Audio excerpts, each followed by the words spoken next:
Le marché ne réagit pas à la donnée, il réagit aux attentes. Et c'est exactement ce que la plupart des traders ratent lorsqu'ils regardent le CPI, le NFP ou les décisions de la Banque centrale. Dans cette vidéo, tu vas comprendre comment vraiment lire une annonce économique pour anticiper les réactions du marché, pas juste les subir. Allez, on commence. Alors voilà, la première chose que tu as à savoir sur les annonces économiques, c'est donc savoir réellement à quoi elles servent, sa définition et son impact réel. Donc dans l'idée, je vais te montrer les annonces économiques les plus importantes, mais la seule chose que je voulais démanteler directement avec toi maintenant tout de suite, c'est que là par exemple, je suis sur Forex Factory et donc dans le calendrier, le but et la vérité donc dans ce trading, c'est que malheureusement, tu ne vas pas réussir à savoir si une tendance va être haussière ou baissière par rapport à une devise juste grâce à son forecast ou son previews et son actuel. Donc dans l'idée, j'avais prévu que l'inflation serait à 0,2, bon bah elle est à 0,4, alors le marché est haussier pour l'USD. Et inversement, si la donnée est négative. Non, ça marche pas comme ça serait très facile si ça marchait comme ça. Malheureusement, c'est un petit peu plus complexe que ça et c'est ce qu'on va voir directement aujourd'hui. Donc en fait, dans un premier temps, ce qu'il faut que tu comprennes, c'est que nous, on est souvent considérés comme des traders de taux d'intérêt dans le forex. Pourquoi? Parce que comme tu le sais, comme je te l'avais expliqué dans l'une de mes dernières vidéos par rapport aux banques centrales par exemple, on sait que plus le ton d'un banquier central va être hawkish, donc dit d'augmenter les taux d'intérêt, plus on sait que la devise, cette économie va augmenter. Et inversement, plus son ton est dovish, plus ils vont avoir tendance à baisser leur taux d'intérêt et donc dévaloriser la devise. Dans l'idée, c'est du coup l'annonce économique la plus importante, par exemple le FOMC, où la Banque centrale d'Amérique va tout simplement répondre aux questions des journalistes pour donner leur perspective économique des mois à venir sur leur économie. Et donc dans l'idée, cette annonce économique, c'est la plus importante. Pourquoi? Parce que c'est là où on va réussir à savoir quel ton ils vont donner et réellement qu'est-ce qu'ils veulent valoriser dans les prochains mois par rapport à leur économie. Est-ce qu'ils vont vouloir du coup augmenter leur taux ou baisser leur taux? Et vu que nous, on est des traders de taux d'intérêt, au final, c'est vraiment l'annonce la plus importante parce qu'on va réussir vraiment à savoir quelle tendance ils vont vouloir instaurer dans cette économie dans les prochains mois à venir, / années. Et donc, c'est ça qui va te permettre de savoir où elles sont les tendances et donc te mettre dans ces flux et du coup directement gagner plus d'argent en trading. Donc, la deuxième annonce économique la plus importante, c'est l'inflation. Parce qu'on sait qu'une inflation au-dessus de 2%, elle peut possiblement être instable ou entre guillemets dévalorisante pour le pays. Donc, l'idée, les banquiers centraux, s'ils voient une inflation forte, ils vont vouloir du coup augmenter leur taux d'intérêt. Pourquoi? Pour contrer au final cette inflation au-dessus de son palier, par exemple, qui est des 2%. Et donc, qui dit augmentation des taux, dit valorisation de la devise et inversement. Si on voit qu'il y a une déflation ou une inflation qui baisse drastiquement, on va vouloir du coup stimuler l'économie, du coup baisser les taux d'intérêt pour qu'il y ait plus d'emprunts et plus de consommation. Et donc, tout ça est relié. Donc, c'est pour ça que le CPI est l'une des données les plus importantes à savoir parce que qui dit inflation qui sort très haut, dit possiblement augmentation des taux d'intérêt et donc augmentation de la devise et inversement. Pareil pour l'emploi, donc par exemple le NFP, là c'est plus pour voir solidité de l'économie, savoir si réellement on peut continuer d'augmenter les taux ou baisser les taux. Par exemple, on a un emploi qui continue d'augmenter, on peut augmenter les taux parce qu'on voit qu'il y a toujours de l'emploi, du coup toujours du gain d'argent, du PIB, de la consommation, de l'activité, etc.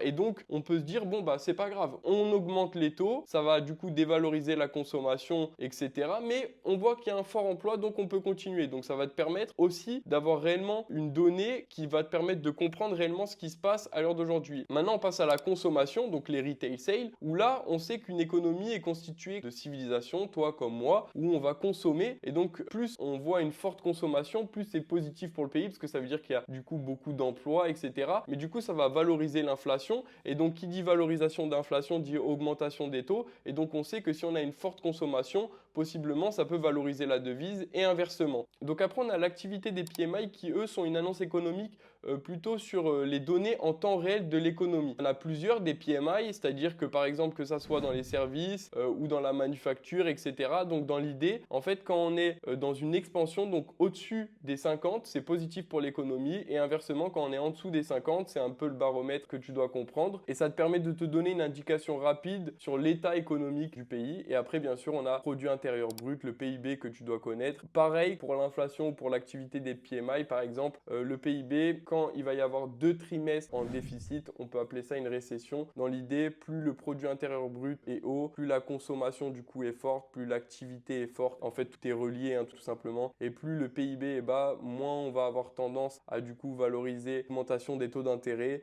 Pourquoi? Parce que il faut valoriser la croissance économique et donc on va baisser les taux pour qu'il y ait plus d'emprunts, plus de consommation, donc au final plus d'emplois, plus d'activités et donc une augmentation du PIB. Ce que je voulais que tu comprennes, et je pense que tu as très bien compris, c'est que toutes les données sont connectées entre elles et c'est pour ça que les données font réellement bouger les choses.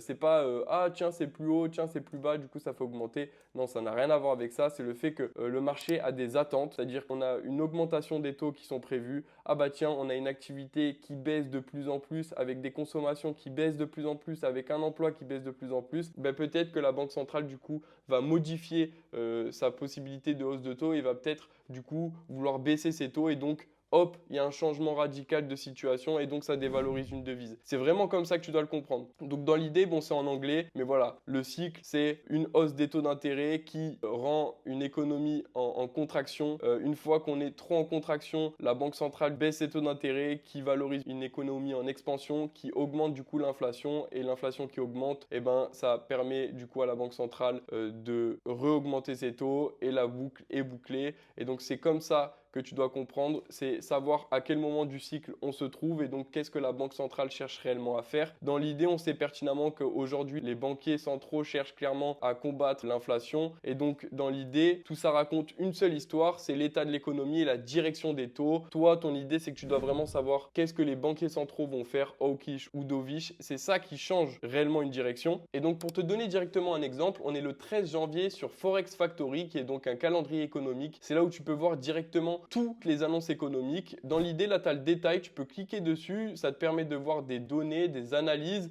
et ça te permet aussi de savoir réellement quelle annonce économique, à quoi elle servent, sa définition, etc. Donc, tu as l'actuel, tu as le forecast, tu as le preview, tu as les graphiques. Entre guillemets, ça te permet de te donner vraiment une situation globale des attentes, de ce qui avait été donné et donc de ce qui sort réellement. Ça te permet de comprendre réellement où on en est, de suivre le fil d'actualité tout simplement. Tu as aujourd'hui, demain, prochain week-end, etc. Ça te permet de voir ce qui va se passer dans le futur. Dans l'idée, tu as des données mensuelles, annuelles. Annuelles, ça reflète plus l'état global du long terme, plus en weekly, daily, et mensuel, plus dans l'instant T, qu'est-ce qui va se passer au moment T où je trade. Et donc, dans l'idée, on était le 13 janvier 2026. Et en fait, pour te donner le contexte général, on était face à un dollar qui avait que des données positives. C'est-à-dire que son activité continuait d'augmenter, pas beaucoup de chômage, le CPI qui reste très haut. Et en fait, on n'arrivait pas à voir quand est-ce que réellement ils allaient enfin pouvoir baisser leur taux d'intérêt. Ils avaient des taux d'intérêt super hauts, ils continuaient à pouvoir les garder super hauts, donc ça valorisait l'USD clairement, hein. C'était très positif pour le dollar. Et donc au final on arrive en janvier où on voit le dollar qui commence à s'essouffler et moi je remarque les CPI là sortent enfin avec une moyenne qui réellement a stagné depuis, je crois qu'il y avait eu un mois de décembre avant où c'était sorti à 2,7 et là en fait on remarque réellement que ça y est, le dollar là n'arrive plus à réellement augmenter en termes d'inflation et donc là ce qu'on remarque directement c'est que du coup, le CPI annuel et mensuel et on voit enfin une stagnation réelle et une vraie baisse et là on se dit bon bah ça y est, le dollar qui prenait tant de valeur parce que on ne voyait pas quand l'inflation allait réellement se calmer, et ben là on commence à entre guillemets observer une situation inverse et donc on commence à possiblement se dire que la Fed, donc Jérôme Powell, va possiblement du coup pouvoir baisser ses taux. Donc qu'est-ce qu'on regarde directement? On est du coup sur euro-dollar et on voyait du coup l'euro qui était clairement baissier parce que bah, du coup le dollar était valorisé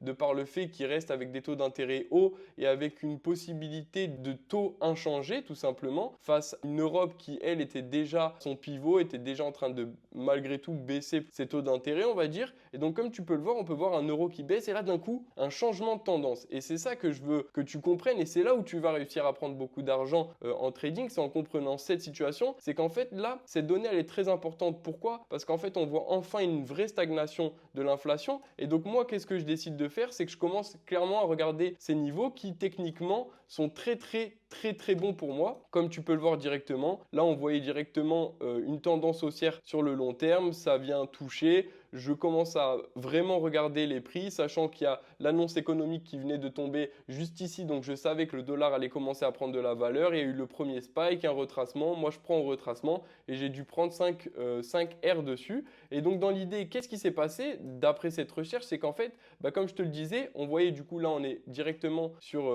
les données d'inflation. On peut directement voir ça sur Trading Economics. Et comme je te le disais, bah, ça faisait des mois et des mois qu'en fait, on était à 3, 2,7, 2,7 et là, 2026, janvier 2026, on tombe enfin à 2,4. Et comme je te l'ai dit directement, quand une inflation arrive proche des 2%, on considère qu'on peut possiblement restimuler son économie et donc baisser les taux, etc.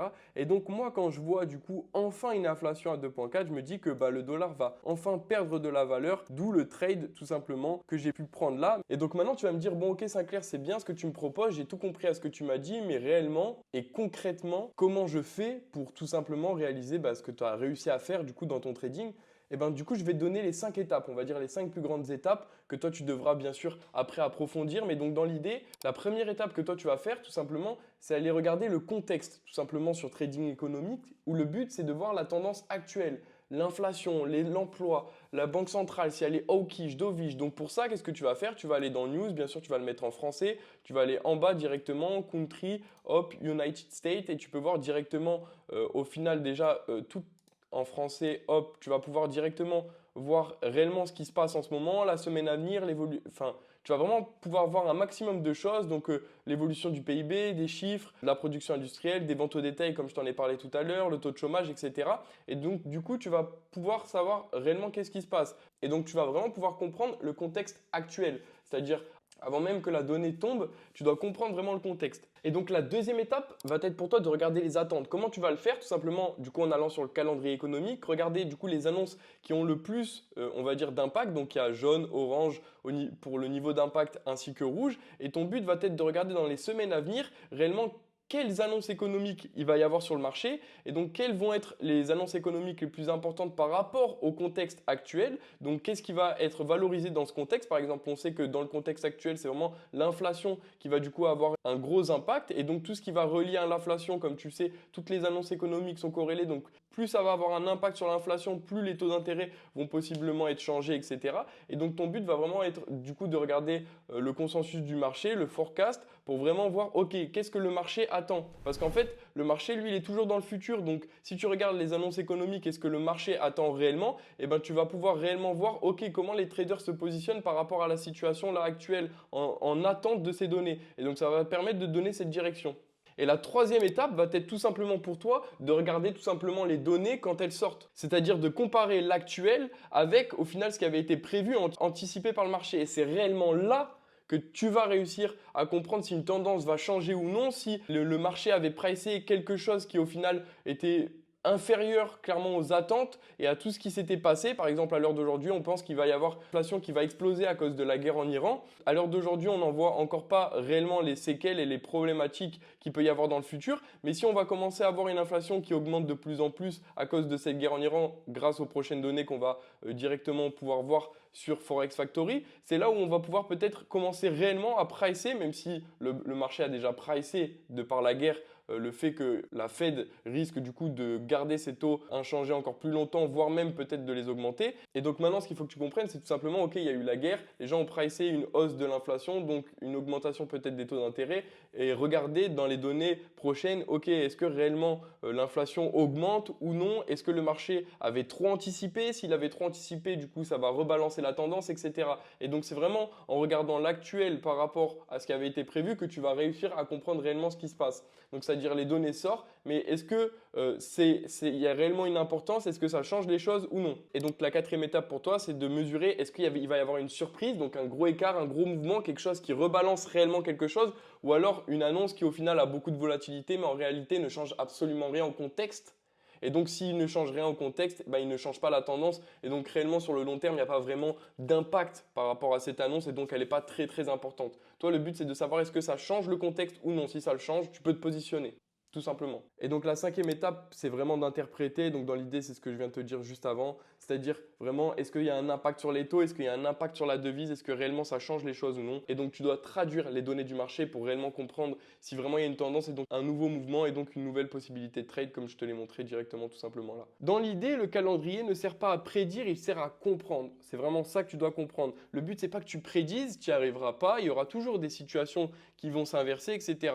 Comprendre le thème du marché, savoir si on est dans une situation où le driver du marché, je t'en ai parlé dans une autre vidéo, va être de combattre l'inflation. Donc les annonces économiques qui vont être importantes vont être tout simplement liées à l'inflation. Le but, c'est d'éviter tout simplement certaines zones, c'est-à-dire là, on voit que c'est vraiment pas bon signe, il peut y avoir vraiment un basculement, etc. Et le but, c'est d'analyser la réaction pour savoir si réellement ça change ou pas dans les mouvements futurs qu'il va y avoir. Par exemple, là, comme je te l'ai démontré, grâce à cette annonce économique, j'ai pu comprendre enfin que le dollar allait perdre de la valeur et donc me positionner dans ces mouvements-là. Et c'est vraiment comme ça que tu dois le comprendre. Et donc maintenant, tu sais comment le marché réagit face aux annonces économiques. Il marche pas à la donnée, mais aux attentes. Mais voilà ce que je voulais savoir. Toi, quand le NFP il sort, qu'est-ce que tu faisais réellement? Tu évitais? Tu rentrais complètement dans la volatilité? Parce que pour être très honnête avec toi, je prépare mes vidéos en fonction de ce que vous vivez réellement sur les marchés. Donc ça m'intéresse réellement de le savoir. Et donc si cette vidéo t'a apporté quelque chose, n'hésite pas à la liker. Ça me soutient énormément. Ça m'aide à continuer. Et si tu veux comprendre l'analyse fondamentale de A à Z, ici je te l'apprends. Donc n'hésite pas à t'abonner. Allez, on se retrouve dimanche prochain. C'était Sinclair. Bisous.